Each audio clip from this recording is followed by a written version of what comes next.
The global pandemic we are living through is a grim reminder that the world is a dangerous place. There are strange diseases and viruses that can kill us. There are extreme weather events. There's concern about the power of cyber attacks and identity theft, water crises, and weapons of mass destruction. Some years back, General Martin Dempsey, chair of the Joint Chiefs of Staff in the US, said, "We are living in the most dangerous time in my lifetime, right now." Perhaps he was thinking of nuclear proliferation, or the rise of China, or of domestic terrorism and fear on the streets. Criminals can inflict damage on a greater scale than ever before.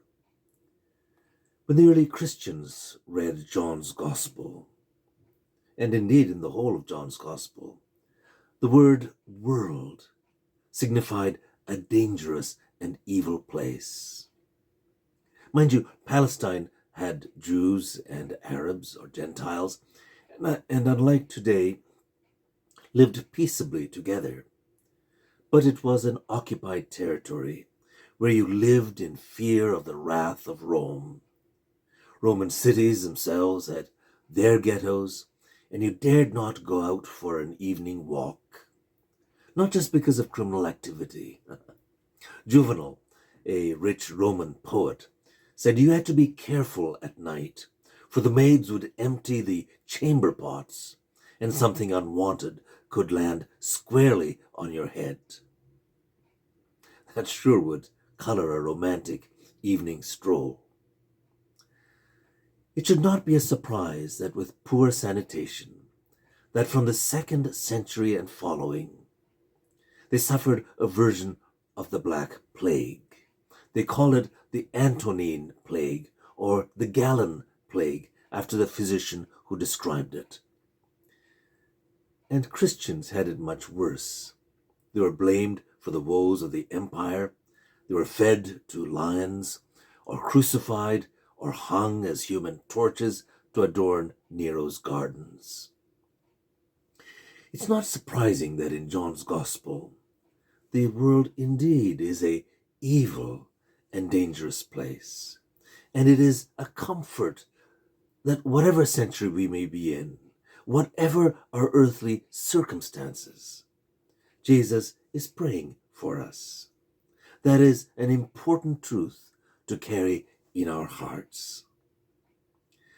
But what is alarming for some is that Jesus expects us to go out into the dangerous world and engage with it. He says, "As the Father has sent me into this dangerous world of yours, so send I you." What does it mean? If Jesus were to enter into our world in this space and time, what would he do? How would he witness to God's incredible love? Would he have a Facebook account? Would he be sending tweets to his followers? If he were to come into our world, he would discover that the church is in retreat. There are many reasons for this decline, and I'm going to draw on a lecture by Dr. Wendy Fletcher. Dr. Fletcher is a specialist in church history. She is also the president and vice chancellor of Renison University College, which is a part of the University of Waterloo. She's also a fine artist. Some people are just so brilliant. She said, when religion becomes connected with political power, it becomes coercive. The religious can do what they want because the government will support them. We think of Islam in Iran, or increasingly Hinduism connected with nationalism in India. In Canada, we saw its worst iteration in the church-run residential schools and the abuse that was heaped on poor little children to Christianize them and take the Indian out of the Indian. Or you think of our trust in science and and reason? How can you believe science and the Bible at the same time? How can you still have faith and believe in miracles? How can you believe that there's a loving God in the face of extreme suffering? There are issues that trouble the thinking person, and there are even more issues. We live in a culture that emphasizes autonomy. You do whatever pleases you. You're concerned about your own personal well-being, your prosperity, your health, and your pleasure. In contrast, Christianity is communal. It says we look out for the other person. We are concerned for the other person's welfare, even at the cost of personal sacrifice. In that respect, Christianity is countercultural. Society is saying, you look out for your interests and don't give a hoot for the other. Jesus gives us the parable of the Good Samaritan, about a man who risks his own safety for the sake of the other, of another man. If you are ahead, you help the other guy. And that's not a popular message for today. If Jesus were to come into our world, what would Jesus do? How would he face these challenges? What would mark his ministry in our day, in our time? I think he would begin with prayer, not to appeal for God's miraculous intervention or God's fierce judgment, but to ensure he's in harmony with God's purposes and gain strength for the journey. So often we pray because we want something. In the movie Shadowlands, the Oxford scholar C.S. Lewis has just married Joy Gresham. She's dying of cancer, but there has been some remission. In the hallway, he encounters his friend, an Anglican priest, Harry Harrington. Says, Harry, I know how hard you've been praying. Now God is answering your prayer. That's not why I pray, Harry, Lewis responds. I pray because I can't help myself. I pray because I'm helpless. I pray because the need flows out of me all the time, waking and sleeping. It doesn't change God. It changes me.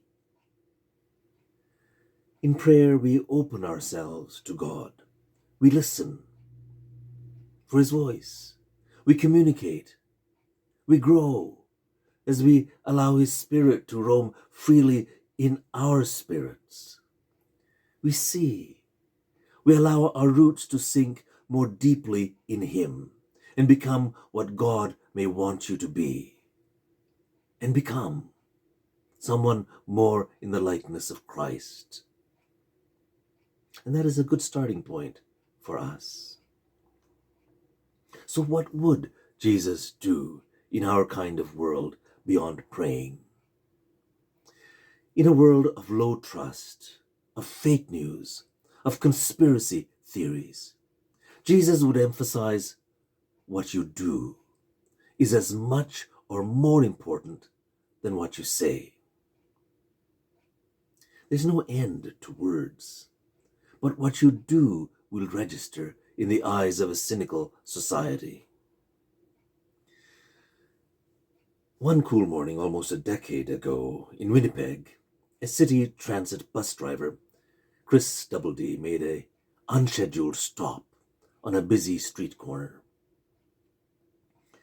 The passengers all watched, fascinated, as he got off the bus and approached a man on the sidewalk who was barefoot. Doubledy asked the man if he had any shoes. The man said no.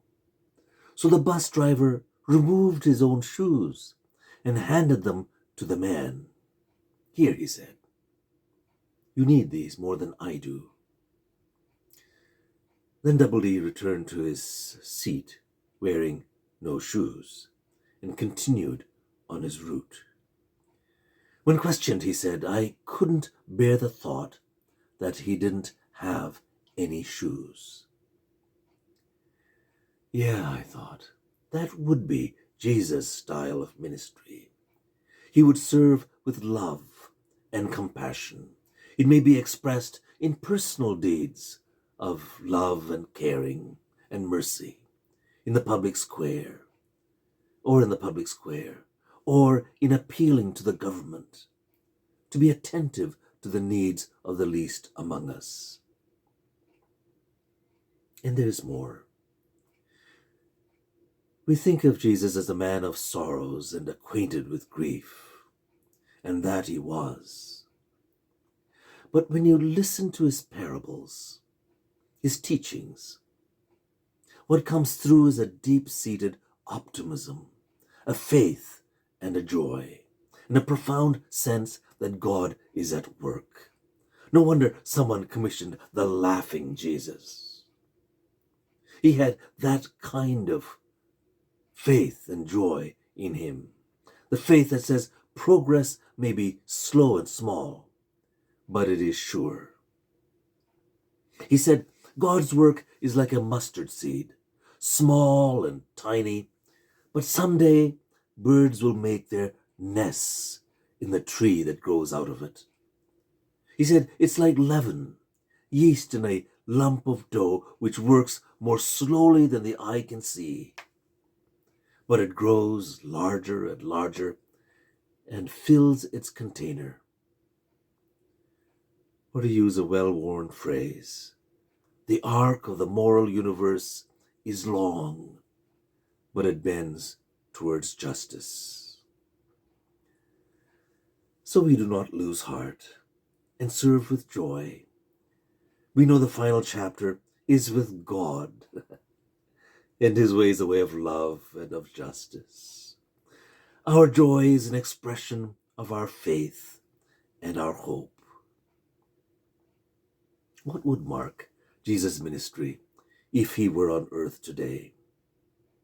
Yes, his life of prayer, his many deeds of love and mercy, and his unceasing joy.